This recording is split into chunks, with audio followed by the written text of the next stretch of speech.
Yours greetings in the name of the marvelous name of our Lord and Savior Jesus Christ. We have Brother Bibu with us.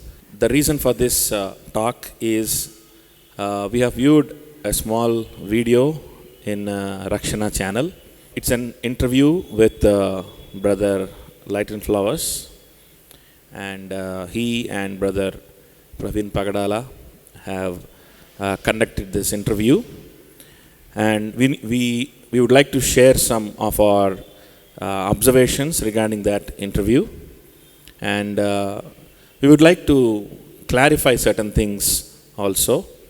We hope that all of you will get a clear clarification of things, things which are often misunderstood and misrepresented also.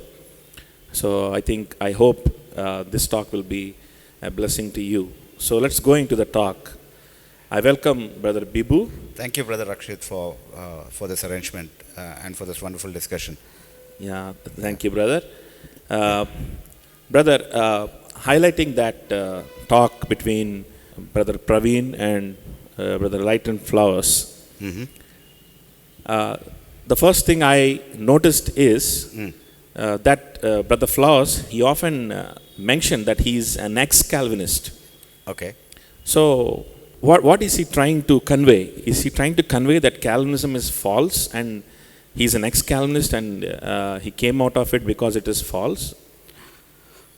Well, I really don't know. I think it's just, I hope it's probably just, stating the fact that he was once a Calvinist and then he now doesn't continue to believe in Calvinism anymore.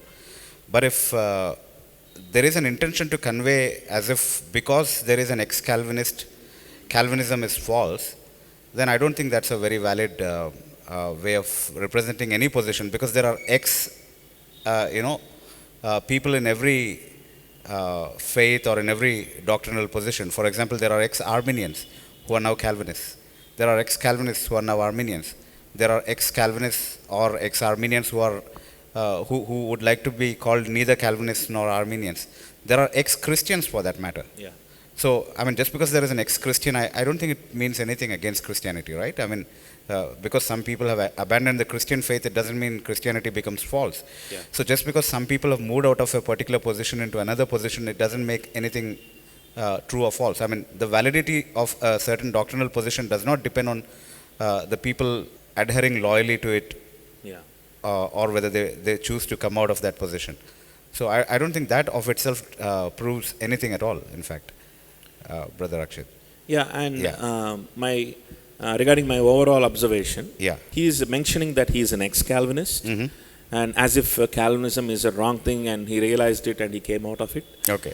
And also, he's claiming that his stand now is a more biblical stand, Okay. and a more reasonable and more logical stand Yeah. than it was when he used to be a Calvinist. So, what is he trying to convey? What is he trying to, paint? Can we really say? Can we understand? Can we say that he is eager to convey the truth to the people, or does he have some special personal agenda against something? Well, I really don't know if Leighton Flowers has any personal agenda behind what he's doing. It might be seriously how he perceives things right now, and that might be his perspective, and it might be purely his personal thing. But as far as your question regarding whether he is trying to convey something more biblical than what the traditional Reformed faith has understood to be the truth in the matter of soteriology, I think that is a matter we can examine more closely. I mean, we can actually, there are a lot of videos available which Leighton Flowers has done, and we can, further investigate into what he believes and what he teaches. But if we were to just confine ourselves to this particular video that we are talking about, which was released in Rakshana TV, even here I don't really find him, very consistent with the biblical teaching. I mean, whether you choose to call that Calvinism or something else, is not really my business. But is he really true to the interpretation of Scripture? Is he really sticking on to the proper rules of exegesis and hermeneutics and bringing out the right message from the passages that he's alluding to? I don't think so. Yeah. And so we can make some quick observations about those things, and maybe if we would want to examine Leighton Flowers' teaching more closely, we can examine the other videos that he has also in the public domain. Yes, brother. Yeah. As you have said, his intentions we can never know what is in Yeah. his heart. Huh. But the way he presented his argument, Yeah. first he talked about in a conversation with in response to Brother Praveen's words.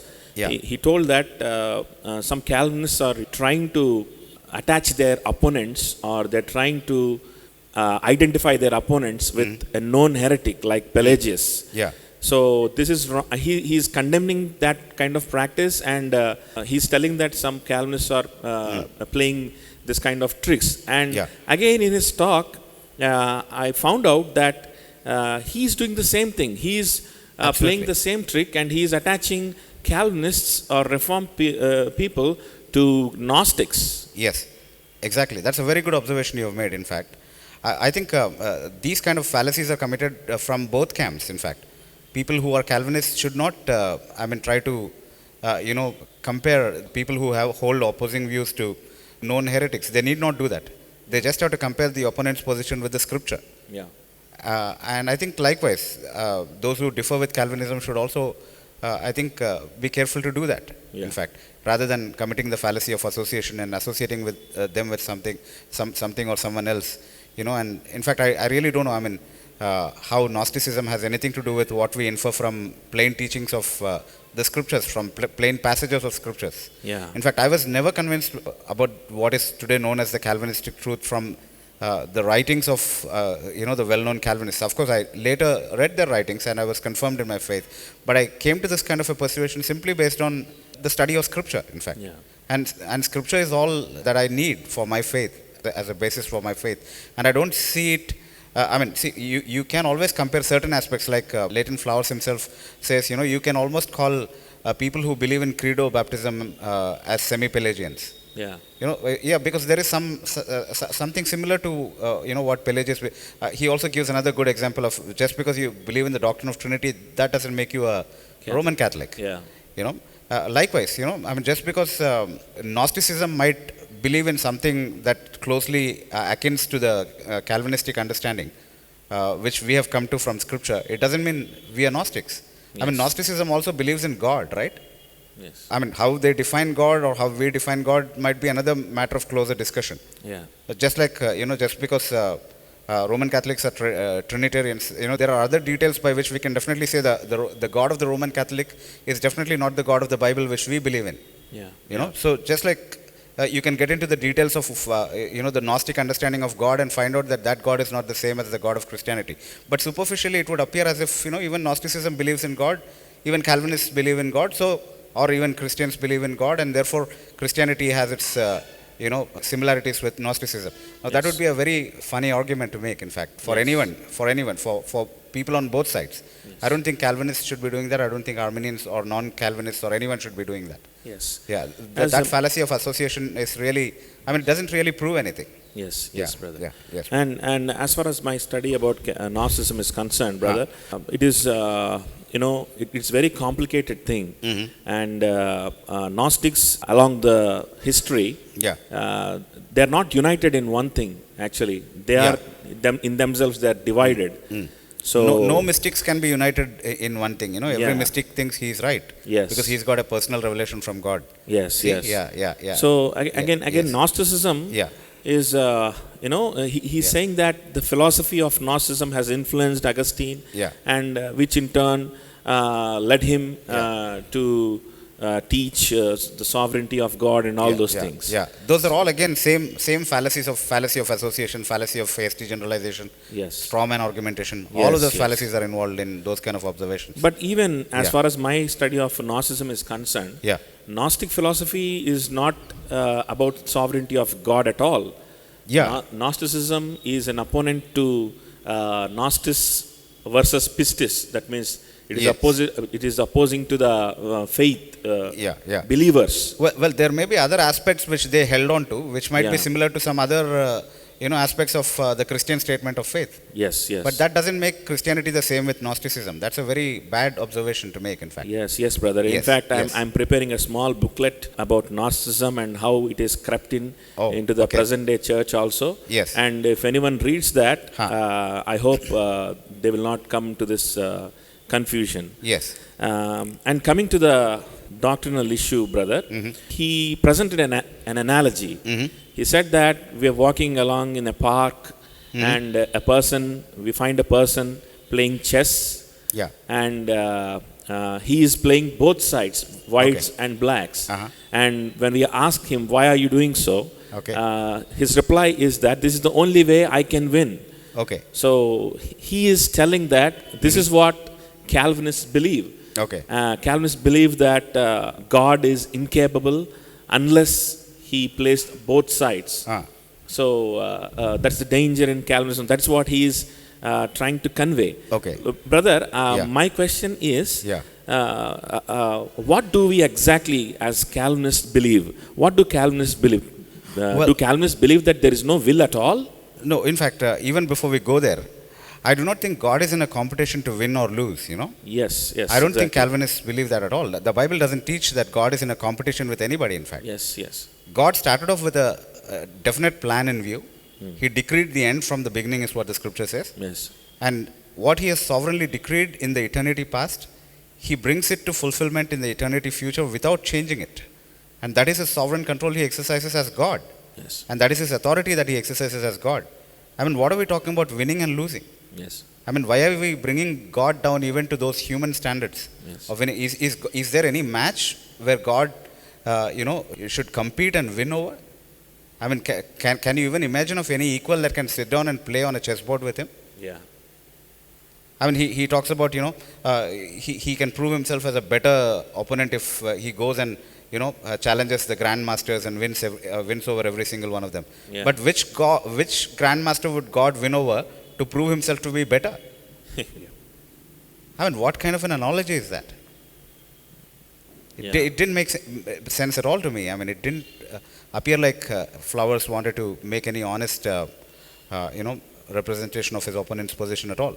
Yeah, I mean, that's we why. don't understand God like that at all. Yes. We are not saying God is desperate to win over somebody and he wants to show that he's better without controlling him and all of those kind of things.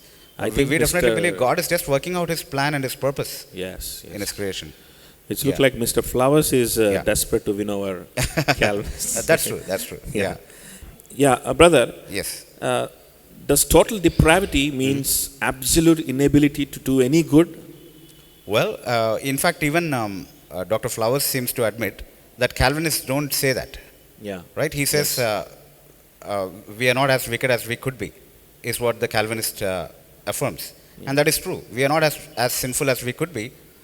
And in fact, we also positively state that man has ability to do a lot of good. Yeah.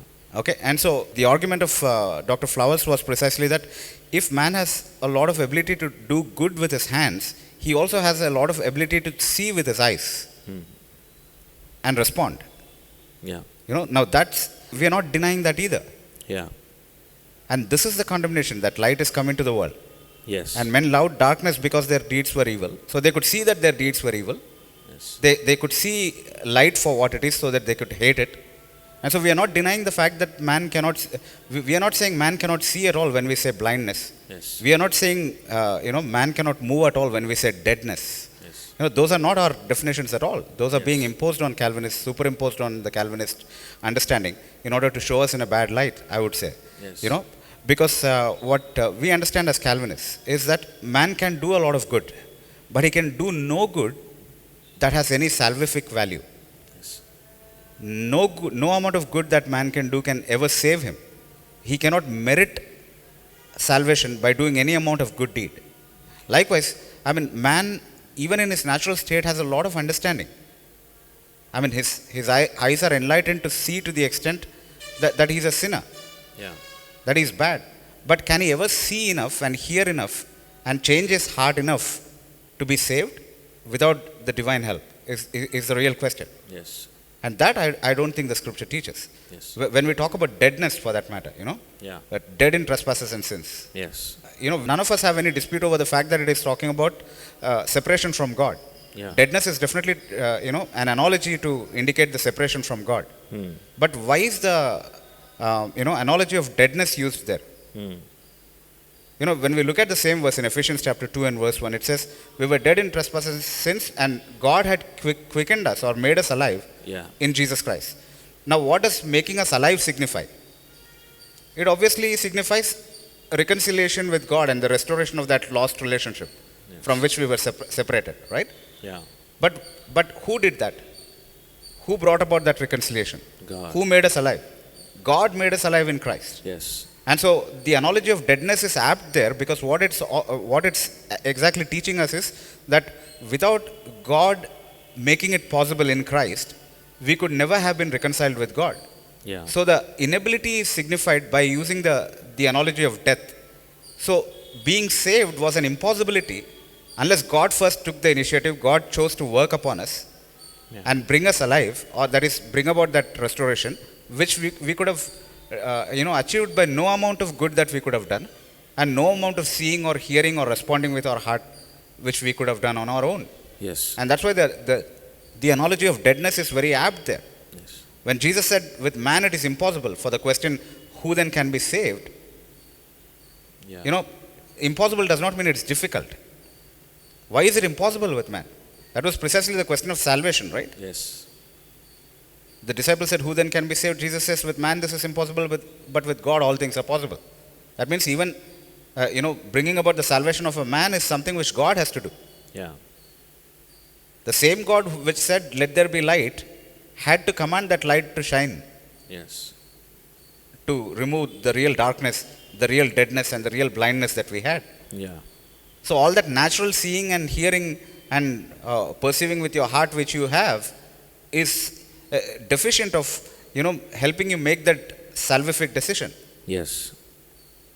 So that's all we are trying to say. We're just trying to say that, without God first doing the first act, Yeah. without God first giving you the ability, Yes. you in yourself have no ability to do that. And the scripture says that, and for that God gets all the glory. Yeah. What's the problem? So, Yeah. the thing he is highlighting is Yeah. the responsibility of human beings to respond to the gospel call. But actually, many Calvinistic believers, Calvinistic brothers, Yeah. they've dedicated their lives and they have poured out their lives for the spreading of the gospel in missionary work, Yes. and they've been killed Yeah. in doing so. And we are all well aware that human beings should respond to the call. Yes. And Calvinists are well known for their preaching on repentance. Yes. Well known for preaching on about conversion, about lordship. Yes. So Mr. Flowers, he very nicely said that we should not create strawmans. We should create steelmen Yes. of our opponent. Correct. But unfortunately, he is creating a strawman. Yes. He's saying that Calvinists deny the responsibility. Does human responsibility? So you have just said that human is not able. Yes. God should give human the ability. Correct. So what is the relation to responsibility? Yeah. So, I mean, from what I understood, Dr. Flowers is saying, like any non-Calvinist would say, that if man has a responsibility, it should imply that he also has the ability to fulfill it. Yeah. Not necessarily. Not Yes. necessarily. Because when God created man, God had created him perfect. But who lost the ability which God gave him? Man. Man lost the ability because of his sin. Yeah. Okay? And so it was not God's fault that man lost his ability. And just because man lost his ability, God doesn't lose his right to demand the responsibility which man should fulfill towards God. Yes. And so God continues to make those demands. He continues to command us to repent. He continues to command us to believe. Yeah. And we have the duty, we have the responsibility to obey, which we are not able to perform. Yeah. And precisely grace comes in to help us to fulfill our responsibility which we are not able to perform within ourselves. Yeah. I mean, even being saved, the Apostle Paul had to cry out and say, "For to will is present with me, but how to perform it, Yeah. I find not." He knows his responsibility. He also has the will towards doing that which is good, but yet, of his own, he was unable to do what he knew was the right thing. Yeah. So, how much more should that inability be found in somebody who is dead in his trespasses and sins and who cannot respond to God because of his sin nature and Yes. because of his bondage to sin? Yes. Yeah. So, I mean, responsibility of itself does not argue for, the possibility of doing your responsibilities. Yeah. Doesn't Yeah. mean that we are able. Exactly. Yeah, we are responsible, Yes. but we are not able, and that's where God's grace shines Exactly. and gets the glory. Absolutely. Yeah. Yeah. So another thing I want to ask is, should God be held responsible for the damnation of man if he did not provide for salvation? So he saves some. What Calvinism says or Reformed theology says is he saves only some. Yeah. His elect, and he does not save others. Okay. So should God be held responsible for the damnation of man for not electing some? Okay. First of all, we need to understand that God is not responsible to anyone or anything for anything. Yeah. How is God responsible? I mean, to whom should he respond? Or to whom is he answerable? God is not responsible for anything, in fact, Yeah. in that sense of responsibility. Yeah. God is not morally responsible to anyone Yes. or to anything except to his own character. Right? Yes. And in fact, according to his own character, all of us were worthy of damnation. Even we who are saved now, when in our state of deadness in trespasses and sins, in Ephesians chapter 2, verses 1 onwards, until verse 3, it says, we were dead in trespasses and sins. Not just that, we were held captive by the prince of the power of the air, and we were, the children of wrath, Yes. even as others. Yes. Even as others who are still under the dominion of death and sin, Yeah. we were also, the children of wrath. Yes. And so, in that situation, if we were damned, who would have been responsible for that? Yes. God? Certainly not our own No. sin. Yes. Yes. And so, ultimately, whoever is lost because of his own sin. Yes. But whoever is saved because of God's grace. Yes.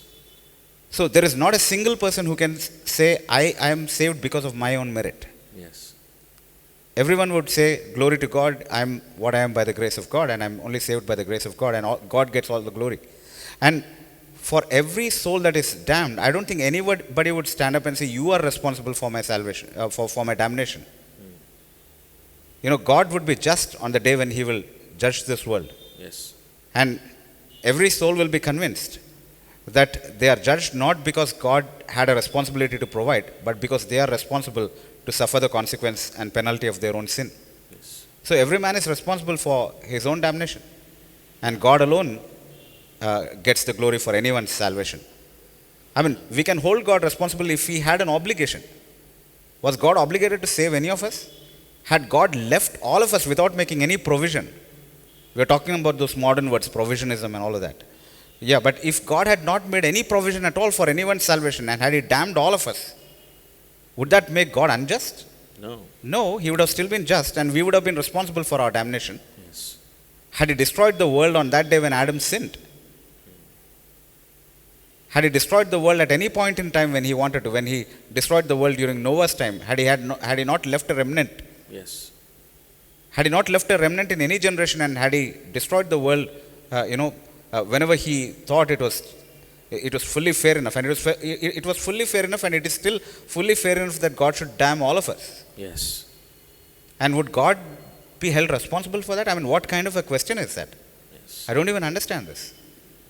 Yes. Yes. How can God be held responsible for anybody's sin? And for every man is responsible for his own damnation because of his sin. But if I am saved, then I must ascribe all glory to God because I also deserved the same damnation along with anybody who is going to hell today. Yes. But God saved me by his grace. Yes. Yes. Yeah. Yes. And Does sovereignty mean that God simply has the authority to punish or reward man's choices? That's So- what Dr. Flowers seems to be suggesting, right? I mean, Yes. I mean, he just wants to limit God to the parental analogy of, Yeah. giving child the liberty to choose and then, not control the child and then give him, punishment for his wrongdoings Yeah. and reward him for his good deeds.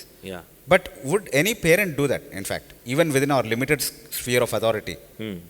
I mean, do we only take control at the point of rewarding with No. good, with punishment or reward?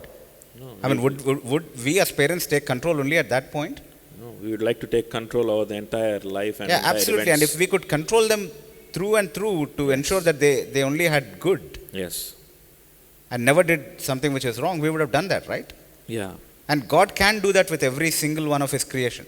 Yeah. But he does that only to his elect. Hmm. Why? Because only they are his children, according to the covenant of grace, Yes. and not everyone else. Yeah. Okay, and so but for the specific question on is that the point at which God takes control only at the point of judgment in rewarding? No, certainly not. In fact, the scripture quite plainly teaches us everywhere that God controls everything. I mean, he does after the counsel of his own will. Who can stay his hand or say unto him, what doest thou? I mean, Flowers was quoting from Psalms where he says, the heaven is the Lord's, but the earth God has given to man. So the earth God has given to man to do whatever man wants to do? No, the heart of the king is in the hand of the Lord, and he turneth it whithersoever he wills. So if the king whose heart thinks it is sovereign and can rule over any man is governed by God, how much more the heart of every other man? Yeah. So just because God has given a king dominion over a certain province, it doesn't mean God has left him to act on his own so that he can do whatever he wants. Yeah. God is still under absolute control of everything. Yeah. Okay, that's not how we understand. If God has declared the end from the beginning and controls everything, then absolutely God controls everything indeed. Yes. And he knows to bring the best good out of the worst evil. Yeah. And so his sovereign control ensures that this happens in the interest of his glory and for his children. Yeah. Another Yes, misconception, Yes. another wrong representation is Uh-huh. that Calvinism teaches that God is the author of sin. If God sovereignly decrees all things, does it make him the author of sin really? Yeah, in fact, people who bring up these kind of questions, even the previous question also, is God in sovereign control of everything? The kind of analogies they make, even Mr. Praveen Pagdala was alluding to analogies like child abuse. Was God orchestrating the child abuse? Kind of questions. It is man's depravity that orchestrates any evil on the face of the earth. We're saying God controls it sovereignly. Okay, but if you say, because God is in control of everything and because God decrees and because God brings things to pass which he has purposed, therefore the molester is also, under the control of God and God is orchestrating the molestation. Okay, let's grant for argument's sake that it is not God's will that is governing this world, but it is man's will. Okay? In that case, what happens to the one who is molested? Say in the case of a child abuse. The person who is perpetrating the abuse over a child is exercising his free will and doing it. Yeah. Fantastic. But is the child also accepting the abuse with his or her own free will? Is the child also wanting that kind of an abuse? No. So wouldn't God involve and at least do something to intervene, and even if he had left the perpetrator of an offense to his own free will, what about the victim? Yeah. I mean, has God lost or given up control over the entire world in such a way that the powerful would be more powerful and those who can molest as much as they want, the weaker ones? Yeah. I mean, do we want to have that kind of a perception of God where God has lost control over this world or given up control, resigned his authority and control to man so that he can do as much as he wants and then later God can take a reckoning and reward according to their good works? What kind of a God are we presenting there? Yeah. But as far as whether God is the author of sin, God need not be the author of sin, in fact. Why should you make God an author of sin, or why should there be an author of sin at all? Yeah. I mean, what kind of a strange concept is this? Yeah. Because, I mean, what is sin? sin is the opposite of God's nature, right? Whatever is the opposite of God's nature is sin. And it exists by itself. God is good. God is the definition of good. God defines what is good. And any violation of that definition, any violation of that nature itself is sin. Yes. And nobody needs to create it. Nobody needs to bring it to pass. It just exists. All we are saying is God is able to control that so that it doesn't thwart his holy purposes, so that it doesn't tarnish his holy nature. Yeah.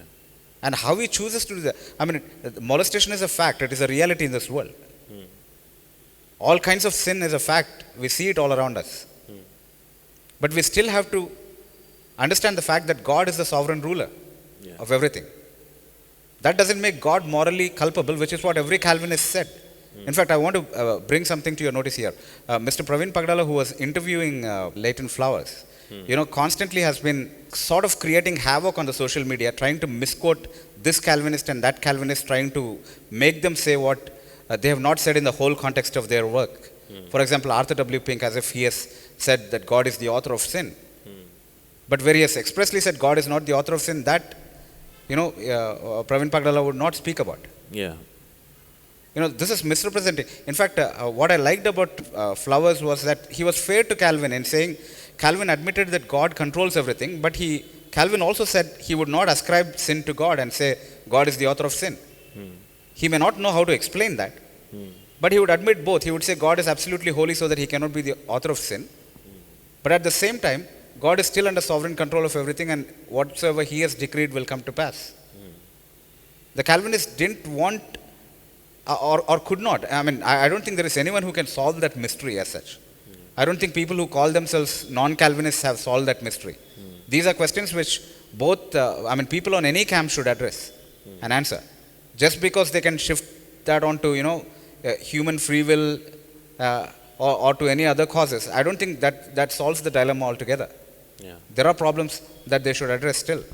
Yeah. What Okay, I've observed is, brother, these people who argue against Calvinists, mostly they won't state their stance. Absolutely. That's another real thing. I mean, at least those of us who are labeled Calvinists for holding on to our theological positions very candidly and straightforward, we are labeled, and they can kind of call names at us, and they can kind of throw this author or that author against us to attack us. Yeah. But they want to play the safe ground by not taking any position. They would simply say, I believe the Bible. Everybody says that. That's not a great thing. Yes. I believe the Bible is everybody's statement. That is what I'm saying also. I mean, just like Dr. Flowers says, the vocabulary is the same, but the dictionary is different. That's the problem. Everybody says, I believe the Bible. Even the Jehovah's Witness is saying, I believe the Bible. Yes. When the Roman Catholic is saying, I believe the Bible. Yes. So what? Even Satan says, I believe the Bible. So what? And that's not the point. Yes. And the other thing, brother, the brother. last thing I want to ask you, Uh-huh. have you ever labeled an Arminian or a non-Calvinist as a heretic? Did you break up your friendship with anyone who does not hold with Calvinism? Do you hate non-Calvinists? Well, I think the same question was asked also by Brother Praveen Pagdala to Leighton Flowers in the discussion. Yeah. I've had many Armenian friends, and I worked with them. I still have them. But this person who asked this question, is it right to call somebody a heretic? Is it okay to do the name calling? These kind of things were resorted by Brother Praveen Pagdala himself on the social media many times. Yeah. I mean, see, the controversy started off because earlier, I mean, in these Telugu states at least, this controversy started off when I spoke exposing some false aspects or some misleading aspects of Brother Bhakt Singh's teachings. And there were some people who understood that I was a Calvinist, and they wanted to sideline the discussion. So they kept constantly pressing on the social media, asking how can a Calvinist be true, and a lot of questions against Calvinism. So I delivered a sermon showing the distinction between Calvinism and Arminianism. That's when Brother Praveen Pagdala started quoting, some of the Calvinists, even distorting their names at times. I mean, calling names is one thing, distorting somebody's name with a view to kind of insult them is another thing. Like for Arthur Pink, he would say Pinku. you know, which is a Telugu way of kind of putting down somebody. You know, Pinku. Yeah. Yeah, I mean, everybody understands that satirical address. Yeah, Okay, yeah. and he kept doing those kind of things. And he constantly kept, you know, quoting people who seemed to be saying God is the author of sin. Like he quoted some notorious authors like R.C. Sproul Jr., for example. But he would not even tell people that it is R.C. Sproul Jr. He would simply say R.C. Sproul to misrepresent the actual theologian that we kind of look up to as a good man of God, Yeah. who has expressly said God is not the author of sin. But Praveen Pagdala would quote somebody like R.C. Sproul Jr. And then not even clarify to people that he's talking about R.C. Sproul Jr. until I intervene and, you know, make that clarification on the social media. And then even then he would try to justify it somehow and not address that properly. Yeah. You know, and then he kept quoting these things, and I had to respond. I had to respond to all of that because people would get a feeling as if, you know, Bibu is holding on to a position which makes God the author of sin. Or Calvinist brothers in in these two states, in these Telugu states, there were other brothers also whom they were trying to associate with me and attack along with me. You know, they would think that we are propagating some kind of a strange theology which holds God responsible for sin, Yeah. which makes God the author of sin. So why should we allow somebody to misrepresent us to that extent? So I had to respond openly by taking his name. That was all was my crime. Yeah. Okay, and then and that's when he started off doing all of this. And though he might be bringing international speakers and people from the West and whomever he might be bringing and trying to address these issues, you know, it is all a part of that discussion. It's all a continuation of that series of events that happened in the past. Yeah. Okay, and so I want people to understand this. Yeah. Okay, I have not hated, you know, these people because they hold on to a different doctrinal position. Okay, but once they started denying this and then they said, we are not Armenians, we are not anything, we are that, we are this. Then I had to publish another article, Christ of Armenianism, by Stephen Hawke. On purpose I did that. It was not because I intended to call anybody heretic or do some name calling. It is still there on my Telugu website, in fact, this article. Okay. Because until then, I mean, these people were saying we are not Armenians because they don't commit their position, as you rightly say. You know, until then they were saying we are not Armenians and all that. Yes. But once I published this, they started, you know, questioning that. They started questioning that. You know, they started saying in private. I mean, people have reported to me that. I mean, they were making statements to the extent he attacked us and all that. So I attacked an Armenian. Why were they concerned about it? Yeah. So I wanted that admission from them, basically, that they are holding on to an Armenian position. Yes. That was a part of the strategy that Yes, I think yeah. exactly it's Yeah. last Christmas, not 2020, 2019 Christmas season. Okay. In that Christmas season, you know, we don't celebrate Christmas, but we conduct some gospel meetings. Okay. So for that gospel meeting, we have you know, conducted one.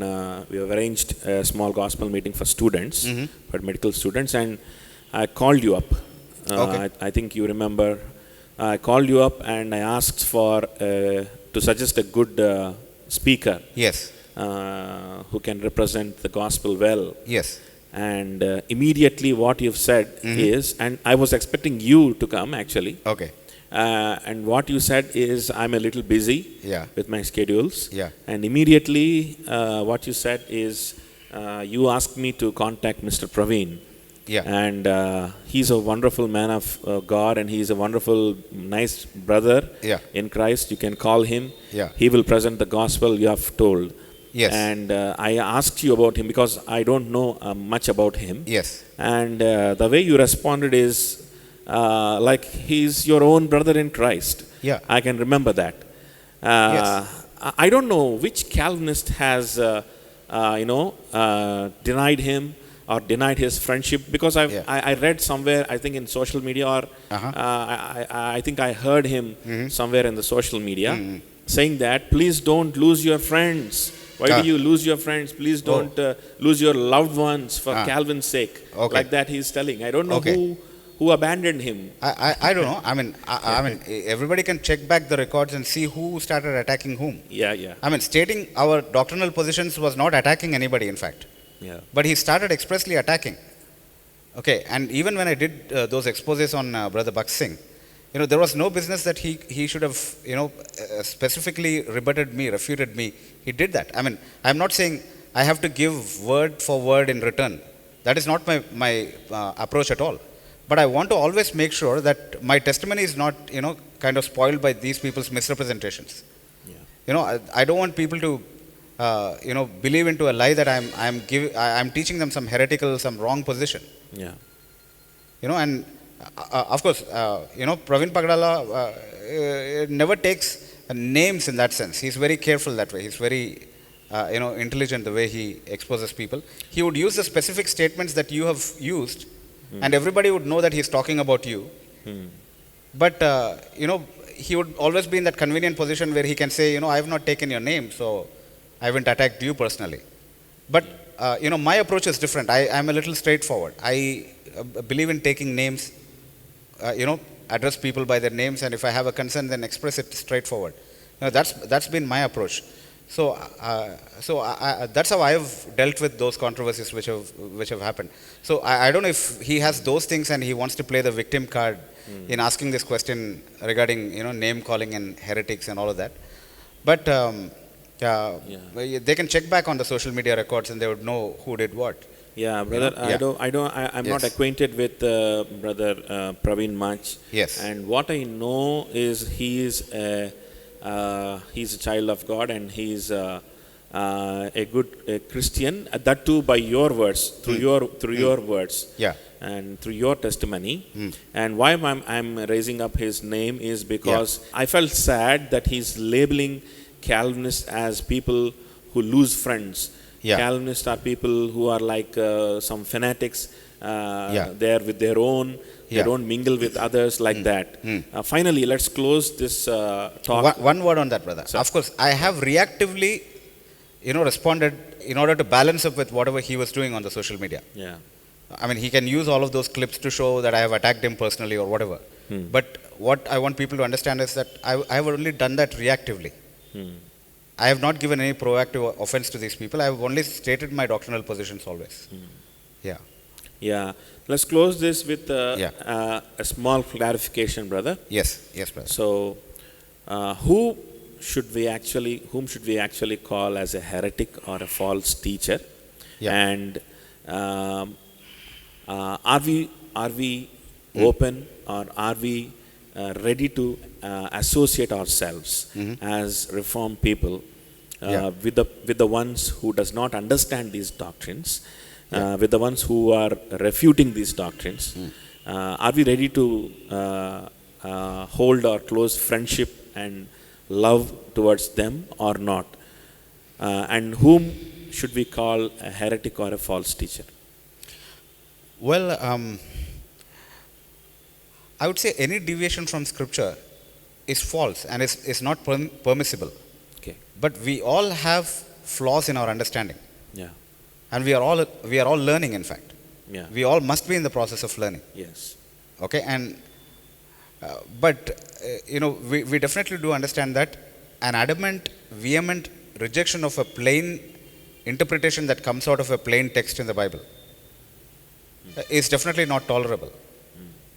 And when somebody does that constantly, I don't know whether we should necessarily label them as heretics or whatever, but it is definitely false because it disagrees with Scripture.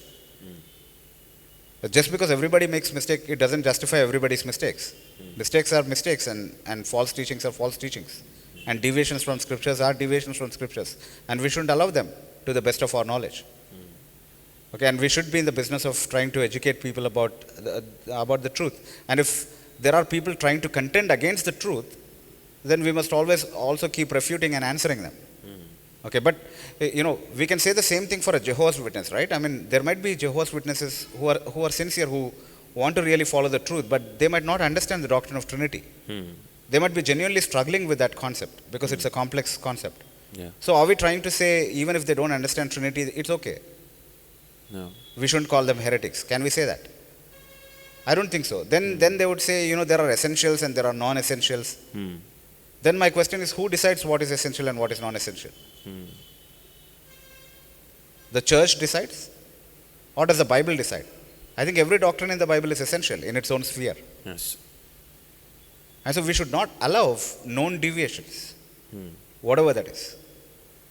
Whatever can be established fairly from Scripture to be a deviation should not be allowed. Yes.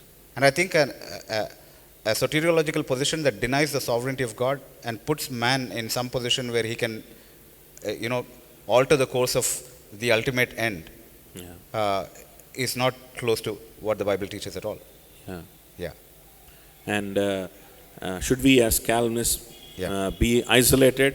Should we not associate, or should we not worship? Should we not sing with, or should we not visit the homes of our non-Calvinist friends? Is there something like that in our teachings? Well, I don't think there is any such thing taught in the Bible or even in our teachings as Yeah. well. Yeah. If anybody does not understand Calvinism, or if anybody does not understand any other doctrine, we have more duty towards fellowshipping with them and helping them to understand things which they don't understand in a better light. And if there are things which we should learn, then we could learn as well. Yeah. We don't show that discrimination even to non-believers, for that matter. Yes. Yes. Yeah, even for an unbelieving spouse, the scripture doesn't say put away your unbelieving spouse, but it says win that person back to God by your good behavior. Yeah. Yeah, though that obligation is not there in other relationships, I don't think we are called to do such things. In fact, if you only greet your friends, what do you better than the publicans and the sinners, is what Jesus said. Yeah. So, just because we have different doctrinal positions, it doesn't mean we must view each other as enemies or anything of that sort. Yeah. Can we tolerate a false teaching or a false opinion? No, definitely not. Yeah. We are concerned about the person who is in that falsehood, and we want to ensure that he comes to the truth. Yes. We want to be treated the same way, Yeah. that if they think we are doing something wrong, then they should be willing to invest themselves likewise on us to educate us better. Yes. So I think that would definitely build a healthier church and a healthier environment in the Christian community. Yeah. So Yeah. So Calvinists are open for relationship. Calvinists are evangelistic too. They have always been open. They have always been evangelistic. Yes. In fact, we have very good example of some very good known people from both camps who are willing to associate with each other. Yeah. But hostile approach towards anyone is not good. Yes. And whoever gives offense and takes a hostile approach, Yeah. should know also to humble themselves and to correct themselves to make sure that there is peace. Yeah. Yeah. Okay. And so, yeah. that talk between Mr. Praveen and Mr. Lighton Flower has concluded with this, that the take-home message is that we should treat each other well. Mhm. And I hope they will hold on to it. Yeah. And because I've been seeing of late on the social media, Yeah. a lot of attack on Calvinists, lot of name calling, Yeah. lot of vulgarity even. I'm seeing it, and till now I haven't seen a single brother from the Reform camp using such terminology or using such an attempts. Yeah. Maybe there might be one or two, but I haven't seen that kind of rage. Yeah. Yeah. Yeah, so I think what he said, I hope that he will hold on to it. And I hope, yes. all my intention is that sound doctrine should not be, misrepresented.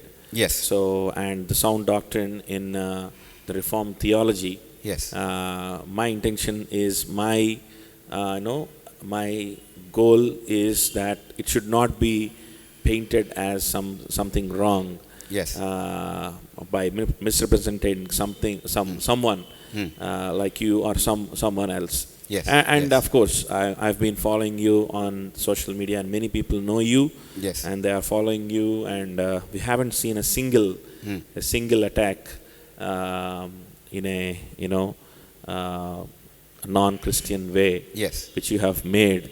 Yeah. By the way, to be fair to Brother Praveen, you said, I had introduced him to you as a very good brother in the Lord. Yes, yes. That is what he has done for me also in many forums. I mean, he has referred me to many places. Yeah. I'm known in many circles because of Praveen Pagdala. He's been a very good friend. So I really don't know what bewitched him and who has turned him aside from a good friendship and from a good relationship and a good way of working Yeah. together to do something like this. Yeah. But whatever that is, what has happened is really not healthy and good. Yes. Yes. Yeah. Yes.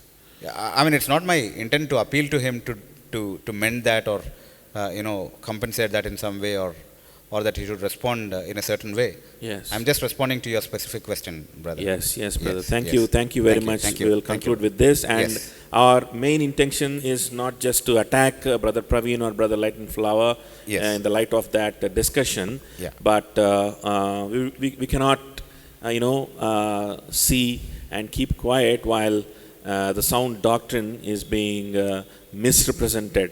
And Yes. if the sound doctrine is being misrepresented, the people will buy into many fallacies. There is a danger that the people, the Church of God, might buy into many false teachings. Yes. So we need to keep up. We need to, exalt the right teaching Yeah. of the Word of God, which is in specifically in Reformed theology. Yeah. So thank you very much for joining, and thank you very much for clarifying many things, brother. Yes. I Thank hope you, the thank you. viewers will find it useful.